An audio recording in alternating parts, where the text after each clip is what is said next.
আসসালামু আলাইকুম। অবিরাম বাংলা সংবাদে সবাইকে স্বাগত জানাচ্ছি আমি চিন্তিয়া হক। শুরুতেই বিআরবি কেবল সংবাদ শিরোনাম। আগস্টের প্রথম সপ্তাহে জুলাই সনদ জানালেন ঐক্যমত্য কমিশনের সহসভাপতি। রাজনৈতিক দলগুলোর কাছে খসড়া পাঠানো হবে আজ।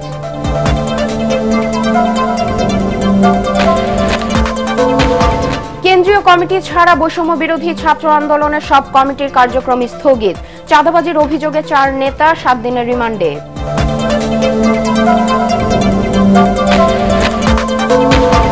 মাইলস্টোন স্কুলে বিমান বিধ্বস্তের ঘটনায় সাহিল ফারাবি আয়ান নামে আরো এক শিক্ষার্থীর মৃত্যু। নিহতের সংখ্যা দাঁড়ালো 36 জনে।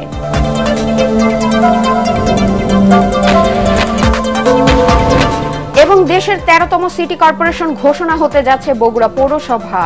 জেলা প্রশাসন ও পৌর কর্তৃপক্ষের গণবিজ্ঞপ্তি জারি।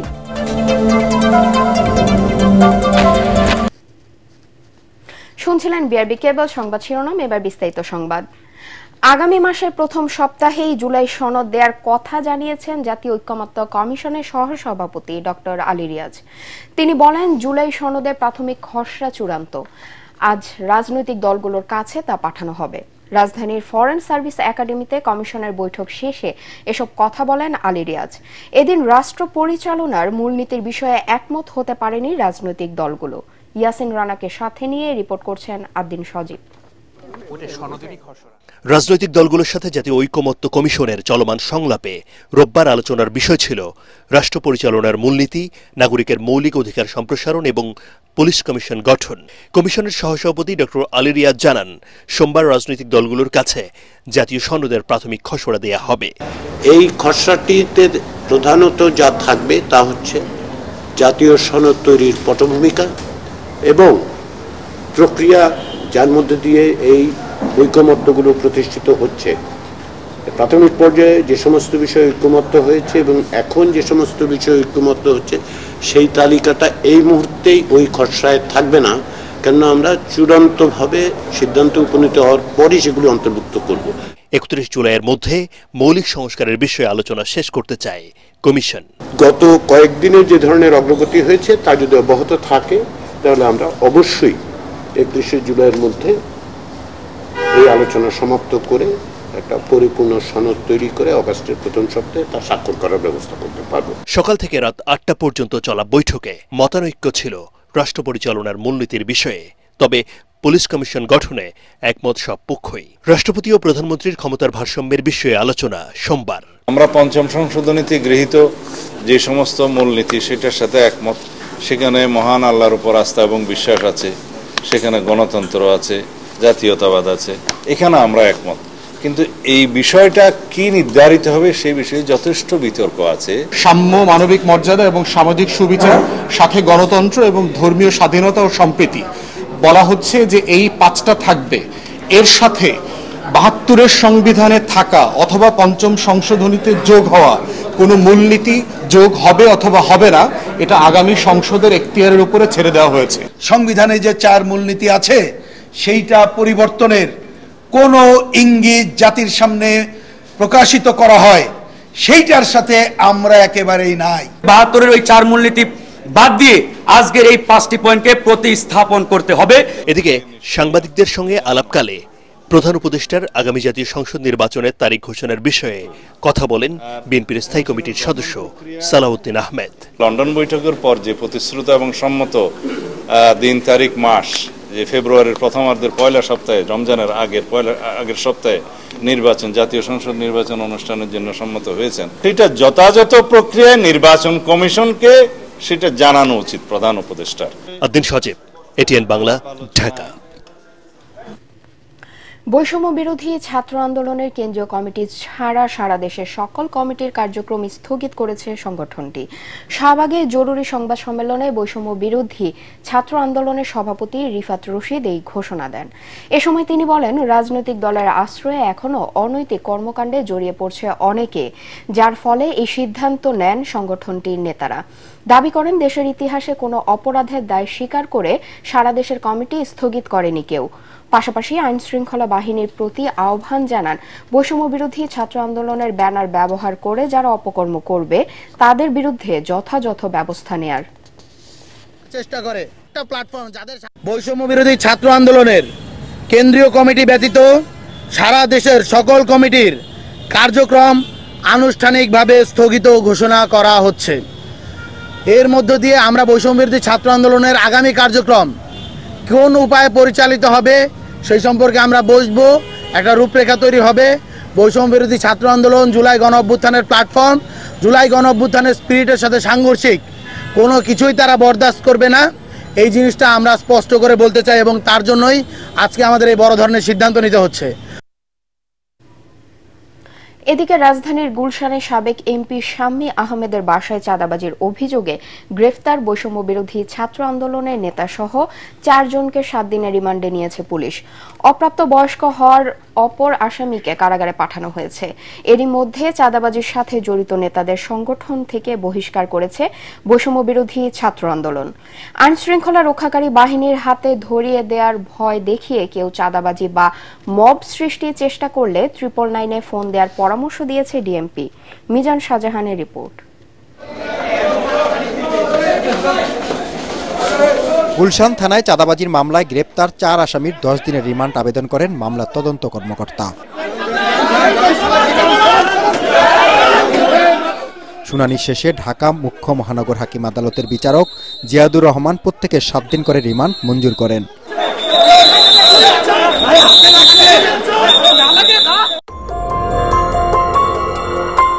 সিসি ক্যামেরার ফুটেজে দেখা যাচ্ছে বৈষম্য বিরোধী আন্দোলনের নেতা পরিচয় দিয়ে গুলশানে 17 জুলাই আওয়ামী লীগের আন্তর্জাতিক বিষয়ক সম্পাদক ও সংরক্ষিত আসনের সাবেক সংসদ সদস্য শাম্মী আহমেদের বাসা থেকে 10 লাখ টাকা চাঁদা আদায় করে।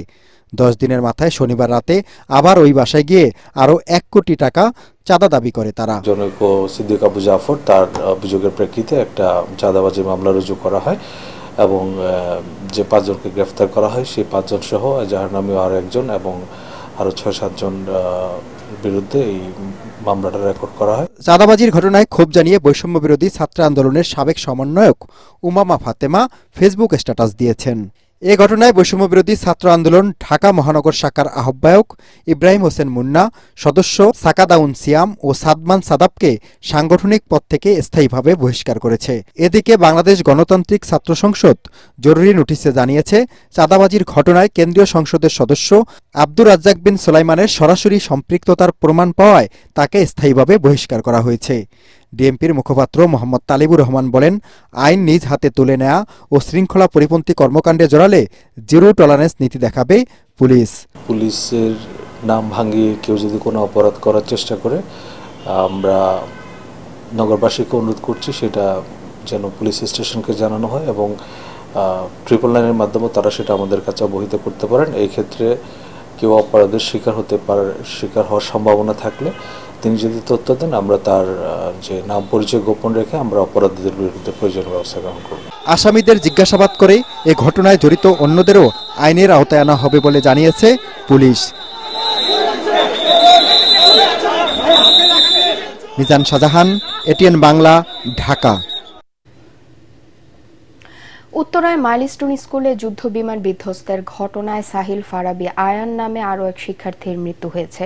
গতরাত 1:45টার দিকে জাতীয় বার্ন অ্যান্ড প্লাস্টিক সার্জারি ইনস্টিটিউটের আইসিইউতে তার মৃত্যু হয়।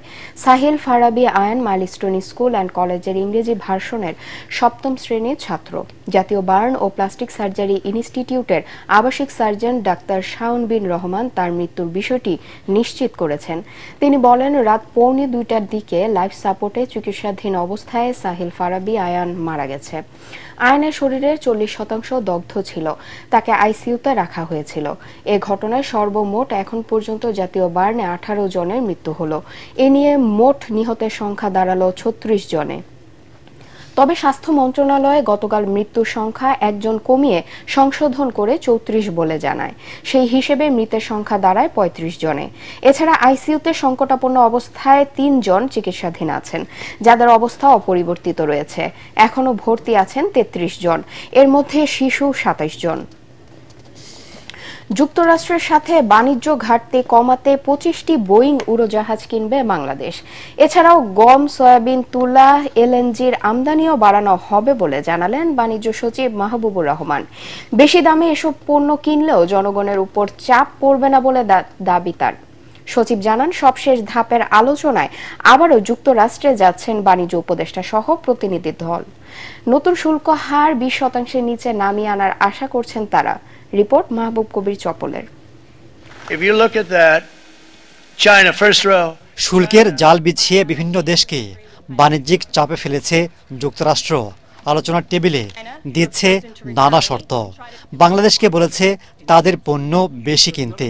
এর প্রেক্ষিতে দেশটির সাথে $6 বিলিয়ন বাণিজ্য ঘাটতি কমানোর উদ্যোগ নিয়েছে অন্তর্বর্তী সরকার। তার অংশ হিসেবে 25টি বোয়িং উড়োজাহাজ কেনার সিদ্ধান্ত হয়েছে বলে জানালেন বাণিজ্য সচিব। আমরা 25টি বোয়িংয়ের জন্য অর্ডার দিয়েছি। এরকম অর্ডার কিন্তু যেমন ভারত দিয়েছে 100টার, ভিয়েতনাম দিয়েছে 100টার, ইন্দোনেশিয়া দিয়েছে 50টার, এরকম বিভিন্ন দেশ দিয়েছে।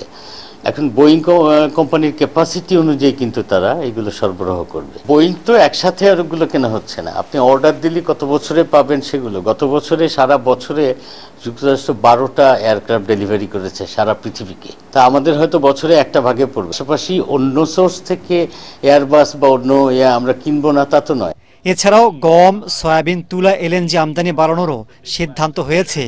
তবে যুক্তরাষ্ট্র থেকে এসব পণ্য কিনে আনতে খরচ বেশি পড়বে বলে মনে করছেন অনেক ব্যবসায়ী, যার প্রভাব পড়বে বাজারে। তবে তা মানতে নারাজ বাণিজ্য সচিব। আমরা গম ক্রয়ের জন্য তাদের সাথে চুক্তি করেছি। আমাদের সয়াবিন যারা আমদানি করে ওইটা প্রাইভেট সেক্টরে। উন্নত মানের গমটার জন্য আপনাকে কানাডা বা ইউএসএ যেতে হয়, কারণ আপনার ময়দার প্রয়োজনটাও তো আছে। যা কিছুই তাদের কাছ থেকে কিনবো তাই যে বেশি দামের হবে একথা আপনি ধারণা করে দিচ্ছেন কেন? এর প্রভাব দেশের বাজারের উপরে তেমন কিছু পড়বে না। এসব উদ্যোগ নিলেও যুক্তরাষ্ট্রের নতুন শুল্ক হার কমবে কিনা তা এখনও নিশ্চিত নয়। 1 আগস্ট নতুন হার কার্যকরের আগে ওয়াশিংটনে 3য় দফায় বৈঠকে বসবেন দুদেশের বাণিজ্য প্রতিনিধিরা। বাংলাদেশের অন্যতম রপ্তানি প্রতিযোগী দেশ ভিয়েতনাম ও ভারত শুল্ক 20% নামিয়ে এনেছে। ঢাকার প্রত্যাশাও তেমনই। 29-30 তারিখে আমাদের ওয়াশিংটনে বৈঠক হবে ইউএসটিআর এর অফিসে। তো সেখানে আমাদের আলোচনা হবে। আমাদের আলোচনা সরাসরি 1 তারিখের যে সময়সীমার কথা আপনারা জানেন বা আপনারা বললেনও, সেটা হয়তো আমাদের জন্য অ্যানাউন্সমেন্ট তার মধ্যেই হয়ে যাবে। যেটা ভিয়েতনাম এবং ইন্ডিয়ার উপরে হয়েছে আমরা তার চেয়ে কম সুবিধা আশা করছি না। আমরা মনে করছি যে তার চেয়ে ভালো কিছুই হবে আমাদের জন্য। যুক্তরাষ্ট্রের সাথে বাণিজ্য বাড়লেও চীনের সাথে সম্পর্ক খারাপ হবার সম্ভাবনা নেই বলে মনে করছেন বাণিজ্য সচিব। চায়নার সাথে মাহবুব কবির চপল, এটিএন বাংলা, ঢাকা। ছাত্র জনতার আন্দোলন দমাতে ব্যস্ত স্বৈরশাসক শেখ হাসিনা জুলাইয়ের শেষ ভাগে এসে বুঝতে পারেন এবার তাকে ক্ষমতা ছাড়তে হবে। শেষ রক্ষা হিসেবে এক নতুন চাল ছিল নাহিদ আসিফ সহ মূল নায়ক 6 ছাত্র সমন্বয়কদের বন্দুকের নলের মুখে আন্দোলন প্রত্যাহারের বিবৃতি আদায় করে তা প্রচার করা, যার নেপথ্যে ছিলেন ওই সময়কার আলোচিত চরিত্র ডিবি হারুন। তবে এসব কিছু যে পরিকল্পিত সাজানো নাটক তা বুঝে যায় ছাত্র জনতা। কাদের হান্নান, মাসুদ, মাহিন, রিফাতদের নেতৃত্বে 9 দফা ঘোষণা আন্দোলনে আনে নতুন গতি। সেই দিনটির কথা স্মরণ করিয়ে দিচ্ছেন মাজহারুল হক মুহাজির। শহীদের রক্তে রঞ্জিত রাজপথ, ক্ষোভে উত্তাল অগ্নিগর্ভ পুরো দেশ। 28 জুলাই 2024 ঢালাওভাবে গণগ্রেপ্তার, গুম, খুনের মধ্যেই আসে নতুন এক ঘোষণা। সার্বিক স্বার্থে আমরা এই মুহূর্তে থেকে আমাদের কর্মসূচি প্রত্যাহার করছি। নারী সমন্বয়কদের মধ্যে অন্যতম নুসরাত তাবাসসুমকেও ডিবি হেফাজতে নিয়ে আসা হয়। আমাদের প্রধান দাবি ছিল কোটার যৌক্তিক সংস্কার, যা ইতিমধ্যে সরকার পূরণ করেছে। বন্দুকের নলের মুখে গোয়েন্দা পুলিশের কার্যালয়ে বন্দী আন্দোলনের 6 সেনানীর উপস্থিতিতে একটা লিখিত বক্তব্য নাহিদ ইসলামকে দিয়ে পড়িয়ে তা গণমাধ্যমে পাঠিয়ে দেন তখনকার ডিবির অতিরিক্ত কমিশনার হারুন। বলা হয়, চলমান আন্দোলনের সকল কার্যক্রম প্রত্যাহার করেছে বৈষম্য বিরোধী ছাত্র আন্দোলনের সমন্বয়করা। এদিন ডিবি হারুনের সাথে তাদের খাওয়া দাওয়ার ভিডিও পরিকল্পিতভাবে ছড়িয়ে দেওয়া হয়, যা ছিল মূলত সরকারের আন্দোলন দমনেরই নয়া কৌশল।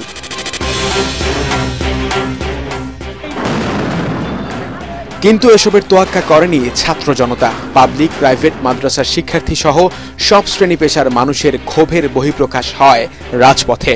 কাদের, রিফাত, মাসুদ, মাহিনরা 9 দফা ঘোষণার মাধ্যমে আন্দোলনকে চূড়ান্ত পরিণতির দিকে নিয়ে যান। এদিন শহীদ পরিবারকে গণভবনে ডেকে এনে আরেক নাটক মঞ্চস্থ করেন শেখ হাসিনা। জোর করে শহীদ আবু সাঈদের পরিবারকে নিয়ে আসা হয় সেখানে। নজিরবিহীন ইন্টারনেট ব্ল্যাকআউটের পর 28 জুলাই তা সচল হয়। আন্দোলনের সবশেষ খবর জানতে সবার নজরেই থাকত প্রিন্ট, ইলেকট্রনিক মিডিয়া ছাড়াও সামাজিক যোগাযোগ মাধ্যমে। শহরের দেয়ালগুলোতে গ্রাফিতি দিয়ে শুরু হয় প্রতিবাদ। স্লোগানে আসে বৈচিত্র্য। শিক্ষার্থীদের আন্দোলন হয়ে ওঠে গণমানুষের আন্দোলনে। এর মধ্য দিয়েই শেখ হাসিনার দুঃশাসনের অবসানের দিকে এগিয়ে যায় বাংলাদেশ। মাজহারুল হক মুহাজির, এটিএন বাংলা, ঢাকা। দেশে 13তম সিটি কর্পোরেশন ঘোষণা হতে যাচ্ছে বগুড়া পৌরসভা। এরই মধ্যে গণবিজ্ঞপ্তি জারি করেছে জেলা প্রশাসন ও পৌরসভা কর্তৃপক্ষ। বগুড়া সিটি কর্পোরেশন প্রতিষ্ঠার লক্ষ্যে নাগরিকদের করা আবেদনের গণশুনানিও শেষ হয়েছে। এখন অপেক্ষা সরকারের চূড়ান্ত সিদ্ধান্তের। সিটি কর্পোরেশন ঘোষণা হলেই বগুড়ার উন্নয়ন জোরদার হবে বলে আশা করছেন শহরবাসী। বগুড়া থেকে আজিজুল হাকিম রুমনের পাঠানো তথ্য ও ছবিতে আরো জানাচ্ছেন শরীফুল ইসলাম। 1876 সালে প্রতিষ্ঠিত হয় বগুড়া পৌরসভা। এর আয়তন প্রায় 70 বর্গ কিলোমিটার, যা দেশের ইতিহাসে সবচেয়ে বড় পৌরসভা। 2004 সালে এই পৌরসভাকে 12টি ওয়ার্ড থেকে বাড়িয়ে 21টি করা হয়। যানজট ও অপরিকল্পিত ড্রেনেজ ব্যবস্থা ও রাস্তার বেহাল দশায় দুর্ভোগে অতিষ্ঠ পৌরবাসী। এটি সিটি কর্পোরেশন হলে এসব সমস্যার সমাধান হবে বলে তাদের আশা। রাস্তাঘাটের উন্নয়নটা সর্বপ্রথম দরকার। সাধারণ মানুষ কি চায়? দুবেলা দুমুঠো ভালোভাবে খাবে আর স্বাধীনভাবে ভালোভাবে চলাফেরা করতে পারবে। রাস্তাঘাটগুলো ভালো হবে, আরো সুন্দর হবে, প্রশস্ত হবে, এখানে কিছু শিল্প কলকারখানা হবে। বিএনপি অধ্যুষিত এলাকা হওয়ায় গেল 17 বছর ধরে উন্নয়ন বঞ্চিত এই পৌরসভার নাগরিকরা। সিটি কর্পোরেশন হলে বড় ধরনের পরিকল্পনার মাধ্যমে সকল সুযোগ সুবিধা নিশ্চিত হবে বলে আশা স্থানীয়দের। সিটি কর্পোরেশন হলে আমি মনে করি যে ওয়ার্ডগুলো আছে, এই বর্ধিত ওয়ার্ডের যারা অবহেলিত যেসব ওয়ার্ডগুলো আছে, এগুলো ওয়ার্ডের ব্যাপক উন্নয়ন হবে। আমাদের ড্রেনেজ ব্যবস্থার যে অবস্থা, সেই ড্রেনেজ ব্যবস্থা একটা আধুনিকায়ন ব্যবস্থা নেটওয়ার্ক তৈরি হবে এবং এর পাশাপাশি শহরের সংকীর্ণ যে রাস্তাগুলো আছে অপর্যাপ্ত, অপ্রশস্ত, সেগুলি প্রশস্তকরণের একটি ব্যবস্থা হবে। এর ফলে যেটা হবে, নগরবাসী সর্বদিক থেকে, সকল দিক থেকে শহরের যে কোনোখানে যে কোনো প্রান্তে যাওয়ার একটি ভালো সুন্দর নেটওয়ার্ক তৈরি হবে। বগুড়া পৌরসভাকে সিটি কর্পোরেশন করার সকল নথি মন্ত্রণালয়ে পাঠানো হয়েছে। দেশের 13তম সিটি কর্পোরেশন হিসেবে খুব দ্রুতই বগুড়া পৌরসভাকে ঘোষণা করা হবে বলে জানালেন জেলা প্রশাসক। আমরা স্থানীয় সরকার বিভাগে প্রেরণ করেছি। এখন ওখানে যে প্রসেসগুলো আছে, প্রসেসগুলো শেষ হওয়ার পরেই আমাদের সম্ভবত গেজেট হবে, তবে আশা করি খুব শীঘ্রই হবে। সিটি কর্পোরেশন হলে বগুড়াবাসীর জীবন মান উন্নয়নের সাথে সাথে নতুন শিল্প বাণিজ্যের উন্নয়ন হবে, ত্বরান্বিত হবে অর্থনৈতিক প্রবৃদ্ধি। Bureau report, ATN Bangla. পা ও মুখ দিয়ে কম্পিউটারে কম্পোজ করে পরিবারের অন্ন জোটান বিদ্যুৎপৃষ্ট হয়ে 2 হাত ও পা হারানো আসিফ আহমেদ। নানা প্রতিবন্ধকতার মধ্যেও হাল ছাড়েননি তিনি। কৃত্রিম 2 হাত লাগাতে পারলে তার কাজে আরো সফলতা আসত। এমন অবস্থায় আশিককে সরকারি সহায়তার আশ্বাস দিলেন উপজেলা সমাজসেবা কর্মকর্তা। কুড়িগ্রাম থেকে SM সাগরের পাঠানো তথ্য ছবি নিয়ে আরো জানাচ্ছেন আশিকুর রহমান। বিদ্যুতের মেইন লাইনে কাজ করতে গিয়ে হারায় 2 হাত 1 পা। ভিটেমাটি বিক্রি করে চিকিৎসা শেষে একটি কৃত্রিম পা লাগান। 6 মাস পরে হয়ে যান পরিবারের বোঝা। 2021 সালে নাগেশ্বরী পল্লী বিদ্যুতের পাশেই বৈদ্যুতিক সরঞ্জামের দোকান দেন আশিক। মুখ ও পা দিয়ে করেন কম্পিউটার কম্পোজ। ওই দোকানের আয় দিয়েই চালাচ্ছেন সংসার। আশিক দীর্ঘদিন থেকে পল্লী বিদ্যুতে কাজ করছিল লেবার হিসেবে। হঠাৎ করে সে হাত পা, 2টা হাত, 1টা পা সে চলে যায়। মুখ ও পা দিয়ে যে কম্পিউটার চালায়, অনেকজন দেখতে এসে। এই ব্যবসা নিয়ে যেটুকু আয় হয় এইটুকু নিয়ে আমাদের পরিবার চলে। আমার মা বাবা আছে, আর বউ বাচ্চা আছে, এগুলো নিয়ে এটি আমাদের পরিবার কি চলে। জানা যায় পল্লী বিদ্যুতের নাগেশ্বরী জোনাল অফিসের আওতায় দৈনিক মজুরিতে লাইনম্যান সহকারীর কাজ করতেন আশিক। 2019 সালের 26 নভেম্বর বিদ্যুৎ দুর্ঘটনায় হারায় 2 হাত 1 পা।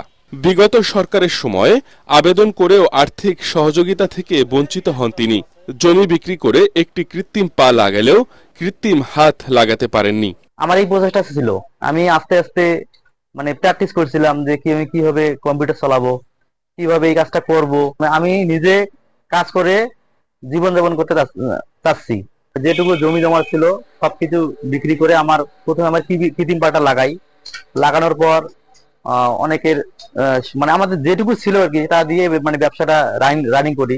নাগেশ্বরী উপজেলার সমাজসেবা কর্মকর্তা বলছেন, আশিককে প্রতিবন্ধী ভাতা দেয়া হচ্ছে। বর্তমানে সে হাত না থাকা সত্ত্বেও কম্পিউটার সহ ফটোকপির কাজ করে। আমরা তার দিকে নজর রাখছি, তার সাথে আমার কথা হয়েছে। পাশাপাশি ব্যবসা প্রসারে ঋণ দেয়া হবে বলেও জানান এই কর্মকর্তা। Bureau report, ATN Bangla. এবারে খেলার খবর।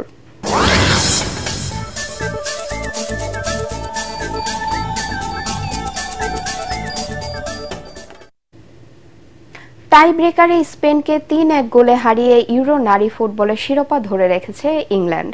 সেন্ট জ্যাকব পার্কে বল দখল আর আক্রমণের শুরু থেকেই ইংল্যান্ডকে পেছনে ফেলায় স্পেন। ২৫ মিনিটে ম্যারিওনা ক্যালদেন্টি গোল করে লা রোজাদের এগিয়ে নেন, কিন্তু গোল হজম করে দমে যায়নি ইংল্যান্ড। ৫৭ মিনিটে তাদের সমতায় ফেরান রুসো। এরপর একাধিক সুযোগ পেলেও তা কাজে লাগাতে পারেনি স্পেন। তাতে খেলা গড়ায় টাই ব্রেকারে। সেখানে প্রতিপক্ষের ২ শট রুখে দেন ইংলিশ গোলরক্ষক হার্নান্ড হ্যাম্পটন। চ্যাম্পিয়নদের হয়ে জয়সূচক গোলটি করেন কলি কেলি। শেষ করার আগে বিআরবি কেবল সংবাদ শিরোনাম আরেকবার। আগস্টের প্রথম সপ্তাহে জুলাই সনদ জানালেন ঐক্যমত্য কমিশনের সহসভাপতি। রাজনৈতিক দলগুলোর কাছে খসড়া পাঠানো হবে আজ।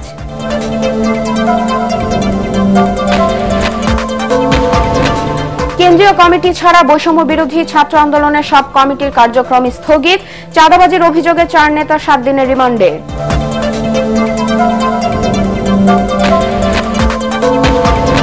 মাইলস্টোন স্কুলে বিমান বিধ্বস্তের ঘটনায় সাহিল ফারাবি আয়ের নামে আরও এক শিক্ষার্থীর মৃত্যু।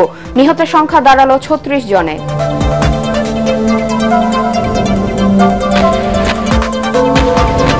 এবং দেশের 13তম সিটি কর্পোরেশন ঘোষণা হতে যাচ্ছে বগুড়া পৌরসভা। জেলা প্রশাসন ও পৌর কর্তৃপক্ষের গণবিজ্ঞপ্তি জারি।